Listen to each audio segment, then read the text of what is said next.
시청자 여러분, 안녕하셨습니까? 최철용의 경제TV입니다. 오늘도 코로나19의 피해를 보고 계신 국민 여러분들께 위로의 말씀을 드립니다. 저도 올해 2020년을 힘들게 보내고 있습니다. 그래도 곧 다가올 2021년 새해에는 희망이라는 기대를 함께 가져보시길 바랍니다. 오늘은 비트코인에서 2017년 8월 1일 하드 포크된 비트코인 캐시에 대해서 알아보겠습니다. 투자는 투자자 본인의 책임하에 하는 것이며 본속에는 매수 의견이 아님을 밝혀드립니다. 조선일보, 페이팔 내년부터 비트코인 결제 허용, 비자 카드도 서비스 준비. 세계 최대 간편 결제 기업 페이팔의 댄 슐먼 최고 경영자는 온라인으로 열린 글로벌 IT 컨퍼런스 웹 서밋 2020에서 이렇게 말했습니다. 페이팔은 내년부터 가상화폐를 활용한 결제 서비스를 제공한다. 페이팔 이용자들은 비트코인과 이더리움, 비트코인 캐시, 라이트코인 등 4개 가상화폐로 전 세계 2,600만 가맹점 물건을 구입할 수 있다. 페이팔 이용자가 물건을 구입하고 가상화폐로 결제하면 페이팔이 실시간 환율을 적용해 가상화폐를 달러로 바꾼 다음 판매자에게 전달하는 방식이다. 자, 여기서 비트코인 캐시도 쓰인다는 것입니다. 따라서 오늘은 비트코인 캐시에 대해서 다시 한번 리마인드 해보겠습니다. 비트코인 캐시. 비트코인 캐시는 비트코인 블록체인에서 47만 8,559번째 블록부터 하드포크 되어 나온 코인입니다. 따라서 비트코인을 이해하면 비트코인 캐시도 비트코인과 거의 같은 개념으로 알 수 있습니다. 다른 점은 하드포크에 대한 논의로 1MB로 제한되어 있어 거래량을 담을 그릇이 작아 속도 문제가 발생한 비트코인의 블록 크기를 크게 하자는 데 있습니다. 당시에는 서명 분리를 통한 해결책인 세고잇과 블록 크기 정대 두 가지 해결책이 있었습니다. 비트코인은 세고잇을 예정대로 진행하였고 우지안을 위시한 중국의 블록 크기 정대 지지자들, 즉 채굴업자들이 블록 크기 정대를 위해 하드포크를 하였습니다. 여기서 세고잇 없이 분리 하드포크된 블록체인의 보상 코인을 비트코인 캐시로 부르게 되었습니다. 이로써 1메가의 블록 크기를 8메가로, 물론 나중엔 32메가로 증가되었지만 처음엔 이 8메가로 증가시킴으로써 한 블록에 들어가는 거래의 수량을 늘릴 수 있게 되어 기존 비트코인보다 더 낮은 수수료를 지급해도 되고 더 빨리 컨펌을 받을 수 있어 처리 속도가 빠르게 되었습니다. 비트코인 캐시는 비트코인과 같은 POW 채굴 증명 방식으로 채굴기에서 채굴을 하며 발행 한도는 2,100만 개입니다. 현재 유통량은 약 1,800만 개 정도입니다.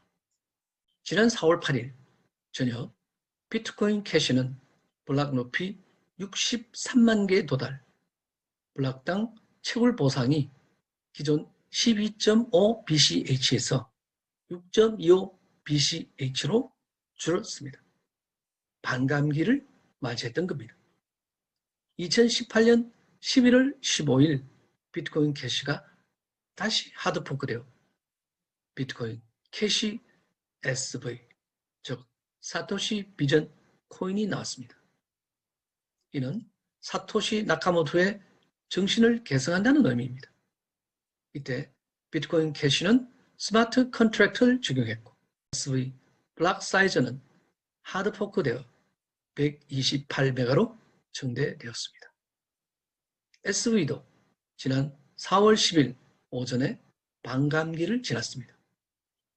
2020년 11월 15일 또 다른 하드포크로 비트코인 캐시 ABC 코인이 탄생했습니다.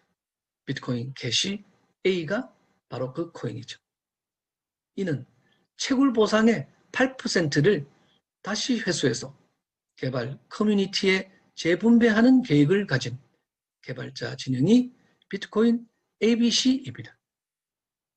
물론 반대하는 개발자와 채굴자 진영이 비트코인 캐시노드 BCHN입니다. 이렇게 두 진영으로 갈라졌었습니다. 결국 해시 전쟁에서 로저버의 BCHN 진영이 승리함으로써 BCH를 쓰게 되었습니다. 비트코인 ABC는 중국 기반 채굴자들의 지지를 받고 있었고, 반대로 BCHN 주요 지지층은 블록체인 기업, 서구권 채굴자들로 알려져 있습니다.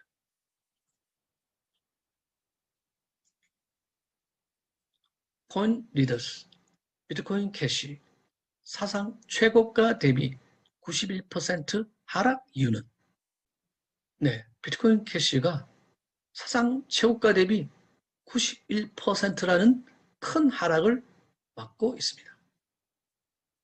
그러면 왜 비트코인 캐시가 이렇게 하락할 수밖에 없었나?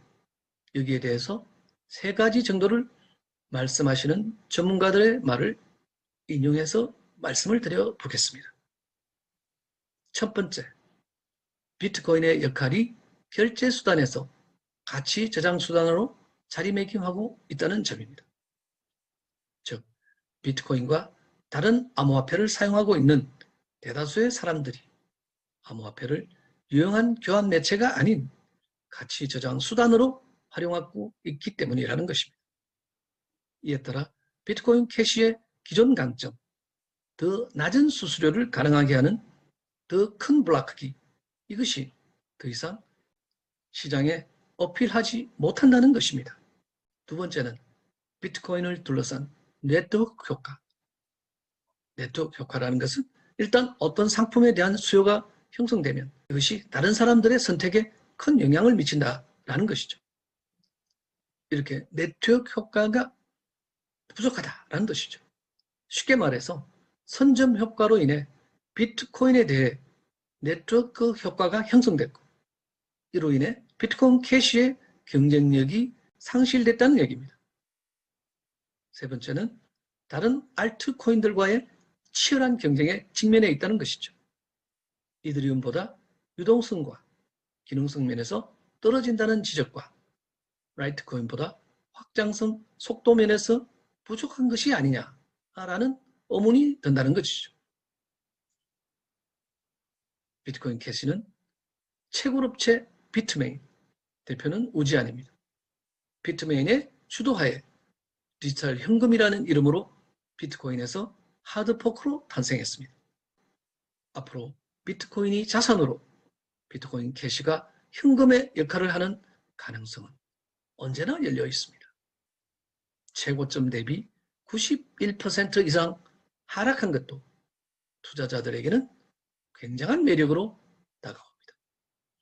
하드포크의 리스크를 3번이나 겪으면서도 굳건히 살아남았다는 것은 미래가 결코 어둡지만은 않다는 것을 증명한 셈입니다. 오늘도 끝까지 영상을 시청해 주신 여러분께 감사드립니다. 최철영의 경제TV 여기서 마치겠습니다. 감사합니다.